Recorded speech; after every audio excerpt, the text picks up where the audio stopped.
محمد 21 ساله را 10 می با بهانه خدمت حربی از خانه گرفته بردند. پدرش را با چنین شیوه بردن او به غضب آورده است.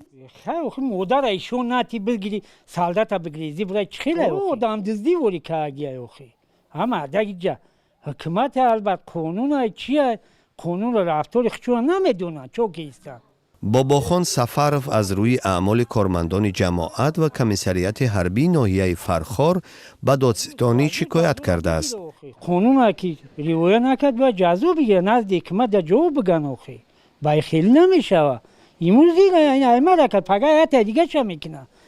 همسایه ها را به خدمت بردن محمد به حیرت آورده است. آنها میگویند او لکنت زبان داشت و به گمان آنها نباید چنین کسان به خدمت جلب شوند. معذرت نیست تجای ما چی میکنه میره و میاد گام میزنه گپش نمیفهمم چی گام میزنه ما باور نمیکردیم که ایرا ببرن نه که امیره قپیدیم بردستیم ما حیران شدیم که چی ده ایرا قپیدیم بردستیم ابلا و کده باز ستارش ناریاد میره میاد ستارش چی میاد دلاجت میکنی چیز میتی گام میزنی او گپش نمیفهمی اینا ما خیلی نمیفهمم گپشا.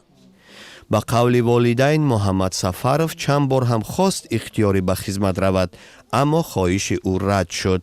چند بار بچه‌ای هم و اینکه در رو دمی مرا نمیبرین خدمت میگفت نه زونی تو دستکار میکنه مترا نمیبر.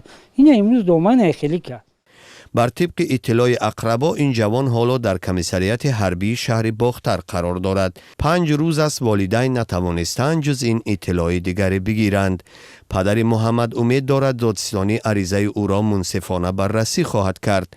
در تاجیکستان جلب مجبوری جوانان به خدمت حربی منع است اما در موسم دعوت جلب اجباری آنها معمول می شود. مقامات باشد با وجود نشر ویدیوها در شبکه‌های اجتماعی و چاپ مطالب میگویند کارمندانشان به چنین اعمال دست نمیزنند.